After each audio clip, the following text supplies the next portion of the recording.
Bismillahirrahmanirrahim. Assalamualaikum warahmatullahi wabarakatuh. Alhamdulillahirabbil alamin wa bihi nasta'inu ala umuri dunya waddin. Wassalatu wassalamu ala asyrofil anbiya'i wal mursalin sayyidina Muhammad wa ala alihi wa sahbihi ajmain amma ba'du.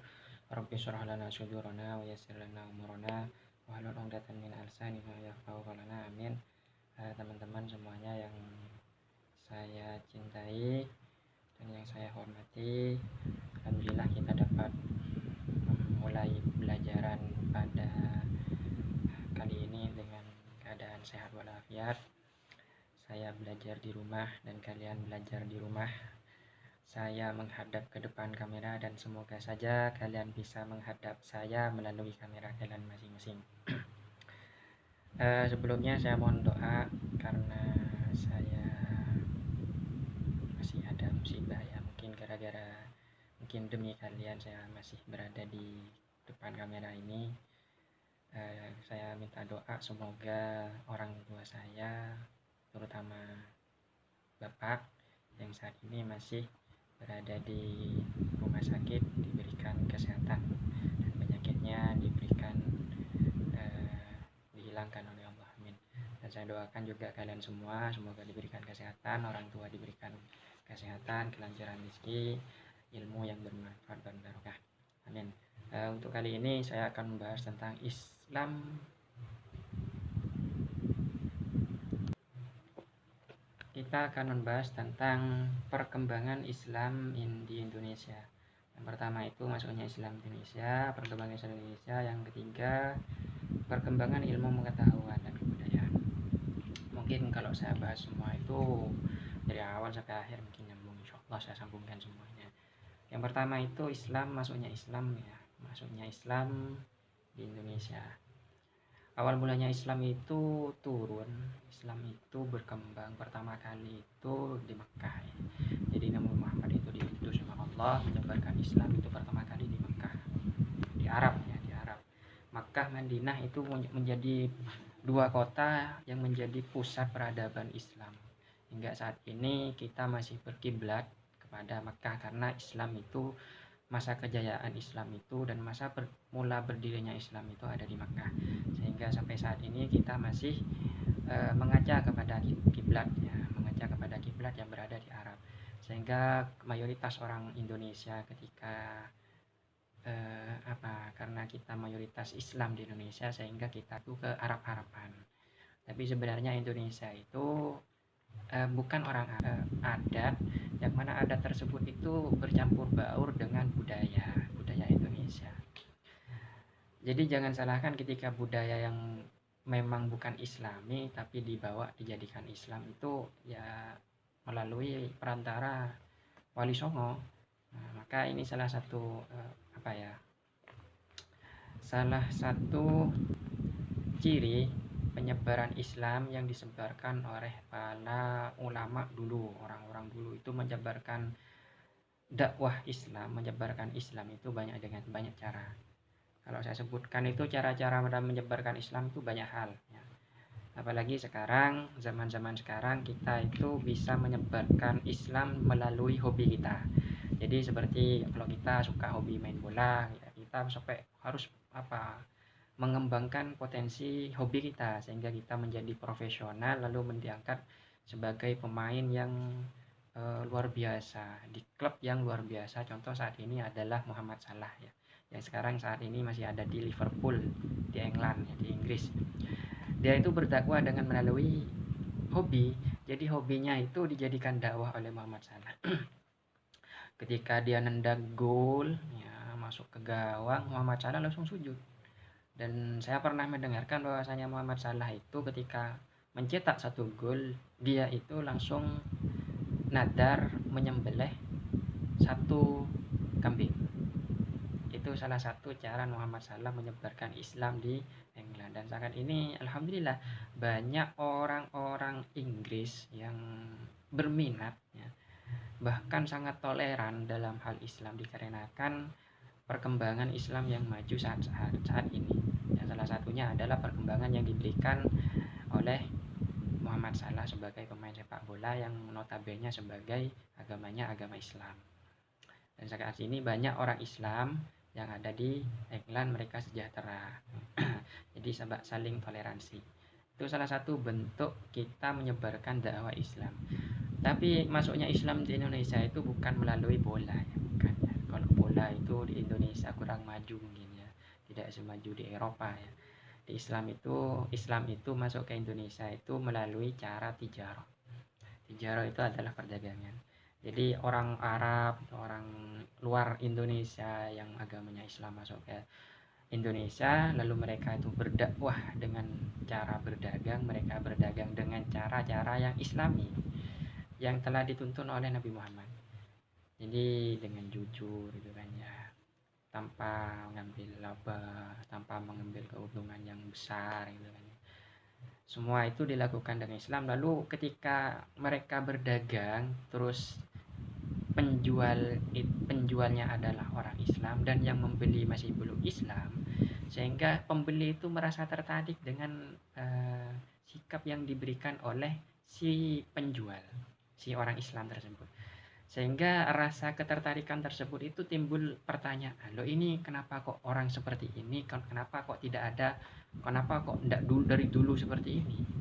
Ternyata setelah ditelusuri ternyata mereka menganut agama Islam, sehingga banyak orang-orang dulu yang dari Sumatera itu kan ya, masuknya Islam itu kan dari Sumatera, dari Jawa, dari Maluku, dari Sulawesi, sehingga banyak orang-orang Jawa dan juga selain se-Indonesia itu tertarik untuk memeluk agama Islam dikarenakan mereka itu merasa enak, ya, merasa nyaman memeluk Islam, sehingga timbullah bahwa dakwah pertama kali yang masuk di dalam Indonesia itu adalah dakwah tijarah, dakwah yang dimulai dari perdagangan. Jadi mereka berdagang sambil lalu berdakwah. Kita bisa apa enggak? Ya kita bisa. Dan kita dakwah itu menjadi kewajiban bagi kita. Menjadi kewajibannya dalam suatu hadis, kullukum ra'in wa kullukum mas'ulun an ra'iyatihi. Ada hadis yang juga mengatakan man ra'a minkum munkaran falyughayyir bi yadihi fa in lam yastati' fa bi lisanihi fa in lam yastati' fa bi qalbihi wa dzalika adhaful iman. Dan itu merupakan kewajiban bahwa kita itu harus berdakwah mengajak orang untuk memeluk Islam bagaimanapun caranya. Apalagi terutama sekarang zaman-zamannya gadget. Bagaimana caranya kita berdakwah melalui gadget itu HP. Ada HP, ada laptop. Kita tuh berdakwah dengan, kalau HP mungkin yang sering kita pegang itu adalah WhatsApp. Jadi bagaimana sekiranya di WhatsApp kita itu story-storynya itu ada hal yang positif lah. Ya, setidaknya jangan hanya cerita-cerita doang. Ya. Jangan hanya curahan hati aja. Setidaknya bermanfaat agar supaya ada hal positif yang ada di story kita. Ya, setidaknya story sholawat, story Al-Quran, isi kandungan Al-Quran, motivasi yang mengajak kita untuk selalu berbuat baik. Itu merupakan dakwah yang tanpa kita ketahui bahwa orang yang membacanya itu menimbulkan rasa semangat ya, di dalam hidupnya, rasa perubahan.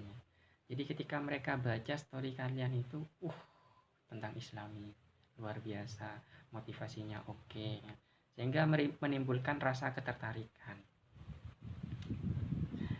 Beda lagi kalau umpama storynya galau-galau ya. Kalau galau-galau storynya ya meloloro ana si komen gak iya itu enggak positif ya. Jangan story hal-hal yang tidak baik untuk kita, karena itu privasi dan privasi itu tidak perlu publikasi. Jadi kalau kalian sakit hati jangan story sakit hati VC kui, jangan ya. Itu perbuatan yang tidak baik ya. Tak boleh, karena itu merupakan privasi yang seharusnya tidak dipublikasinya. Tuh. Ya silahkan kalian dakwah ya melalui apa yang kalian hobikan. Ya, untuk saat ini mungkin WhatsApp, Instagram, Facebook ya, upload foto silahkan, enggak apa-apa. Tapi kata-katanya yang oke lah. Upload foto dikit-dikit kata-katanya jelek ya, enggak tertarik. Nanti siapa yang nge-rate apa re fotonya kok berkaitan dengan orangnya gitu nanti. Jadi seperti itu. Lalu selain tijarah, ketika umat Islam di Indonesia itu mulai berkembang, akhirnya banyak raja-raja yang berkembang di Indonesia itu tertarik untuk memeluk Islam. Sehingga bukan hanya orang pesisir yang memeluk Islam, tapi ketika para raja mulai berbondong-bondong memeluk Islam, sehingga banyak orang di tanah Indonesia ini memeluk agama Islam. Hingga saat ini mayoritas kurang lebih 85% itu semuanya penduduk adalah agama Islam. Ini disebabkan oleh faktor yang pertama dakwah fit tijarah, yang kedua itu adalah dakwah fil asas dalam politik. Jadi ada tijarah, yang kedua itu adalah dalam politik, yaitu dalam dakwah melalui kepemimpinan. Ini yang sebenarnya kalau menurut saya, kalau dipresentasikan, dakwah yang paling manjur itu adalah dakwah fil asas, dakwah di dalam politik. Jadi ketika kalian menjadi seorang pemimpin, berdakwah menjadi orang pemimpin ketika menjadi orang paling atas itu sangat mudah. Tidak sesulit dakwah fit tijarah. Karena fit tijarah sangat sulit. Kalau macam-macam dakwah itu sebenarnya yang di dalam Islam tidak hanya dua ya, banyak ya. Ada dakwah bil lisan, jadi ketika mereka berdagang mereka saling menasihati, itu bil lisan. Ada bil hal, yaitu dengan menampakkan karakteristik atau akhlak yang dimiliki orang Islam ketika itu. Akhirnya ketika mereka orang yang non Islam melihat orang Islam itu kok akhlaknya baik, tertarik, akhirnya mereka bertanya, oh ini apa, oh ini sudah diajarkan di dalam Islam. Ada juga dakwah bin nikah, jadi menikahi orang yang non Islam lalu mengajak orang yang dinikahi itu untuk memeluk Islam itu. Ada juga dakwah melalui pendidikan yang mengajar. Ada juga dakwah melalui seni dan budaya. Salah satunya yang sampai saat ini masih ada itu adalah hadrah. Ya, hadrah itu kan kita membaca qasidaan lalu diiringi dengan musik hadrah. Itu dakwah dengan seni dan budaya. Sebenarnya di Makkah itu masih belum ada dulu ya. Apa itu namanya itu hadrah itu. Tapi sekarang saat masuk Islam di Indonesia, dan karena Indonesia itu kaya akan seni dan budayanya, sehingga orang dulu itu memanfaatkan seni dan budaya untuk dijadikan dakwah dalam menyebarkan agama Islam. Itu sehingga di Indonesia itu agama Islam sangat pesat dan berdirinya itu sangat cepat ya, sangat cepat. Dengan sambil lalu para raja-raja di Indonesia itu memeluk Islam. Ya, salah satunya kerajaan Sriwijaya, itu dulu Sultan siapa saya lupa.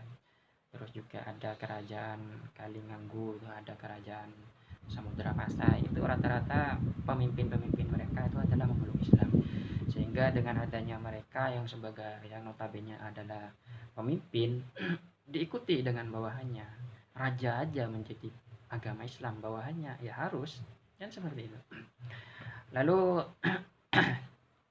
kerajaan-kerajaan mulai punah, lalu dilanjuti dengan para tabiinnya. Siapa para tabiinnya? Itu adalah Wali Songo, yang kita ketahui semuanya ada 9 ya, Wali Songo yang kadang kita ziarah atau istilahnya itu wisata religi. Tapi sebenarnya saya tidak tidak sepakat dengan adanya kata wisata religi, karena ziarah itu bukan dijadikan wisata, tapi ziarah itu dijadikan sebagai kita mengambil tabarukan kepada para ulama, agar supaya tali silaturahmi antar batin itu masih terikat.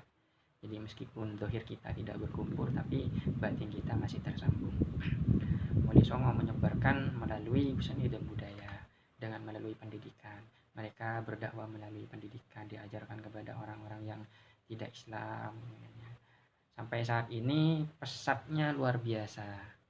Jadi ketika Wali Songo tiada, lalu dilanjutkan dengan para ulama tabiin, ya, tabiin yang mengikuti para Wali Songo. Tabiin itu adalah artinya mengikuti. Jadi dulu ada Rasulullah, habis Rasulullah ada para sahabat. Sahabat itu alhamdulillah. Sahabat itu disebut dengan tabiin. Jadi Rasulullah ada tabiin, tabiin Rasulullah ya, adalah orang yang mengikuti Rasulullah. Sahabat wafat, lalu ada tabiin adalah orang yang pengikutnya. Jadi terus sampai sekarang ini. Jadi saat ini kita masih bisa dijuluki sebagai tabiin. Jadi tabiinnya itu banyak. Jadi ketika Wali Songo wafat, lalu diikuti dengan para ulama ya, ketika ya seperti yang kita ketahui, seperti Ki Holil Bangkalan gitu kan ya, di Madura. Terus ada Ki Hashim Asy'ari ya, Ki Haji Muhammad Dahlan, Muhammadiyah. Itu merupakan tabiinnya para Wali Songo ya. Mereka mengajarkan agama melalui budaya yang sudah diajarkan oleh para Wali Songo. Seperti tahlilan ya. Tahlilan itu kita membaca tahlil ya, la ilaha illallah, sambil lalu kita memberikan berkah itu. Dulu namanya apa? Sesajen ya. Dulu namanya sesajen. Namun sambil lalu Wali Songo itu datang menyebarkan Islam, sesajen itu dinamakan dengan berkat. Berkat itu berasal dari bahasa Arab yang namanya barokah. Barokatun yang artinya kebaikan. Jadi proses perubahan itu sangat susah ya kalau kita yang menerapkan ya. Tapi karena dulu para Wali Songo itu menjadi rata-rata jadi raja-raja, jadi raja kerajaan ya, akhirnya mereka mudah untuk merubah suatu adat menjadi adat yang baik. Jadi tahlilan saat ini yang ada yang mengatakan bid'ah ya, jangan mengatakan bid'ah. Tahlilan itu tidak ada yang bid'ah, semuanya baik. Karena apa-apa yang baik itu adalah baik. Faman ra'a hasanan fa indallahi hasanun. Barang siapa yang melihat itu baik, maka Allah itu akan menjadikan itu baik. Lalu saat ini kita di Indonesia dikenal dengan negara yang dipimpin oleh dua organisasi besar, Muhammadiyah dan Nahdlatul Ulama. Siapapun kalian, kita NU atau Muhammadiyah, kita tidak boleh saling tuduh menuduh siapa yang benar dan siapa yang salah. Kita semuanya benar, kita adalah saudara, satu tanah air, satu bangsa, dan satu agama. Kita semuanya adalah saudara. Jadi mungkin hanya itu yang bisa saya sampaikan terkait dengan perkembangan Islam di Indonesia. Itu tugas, silahkan kalian simpulkan apa yang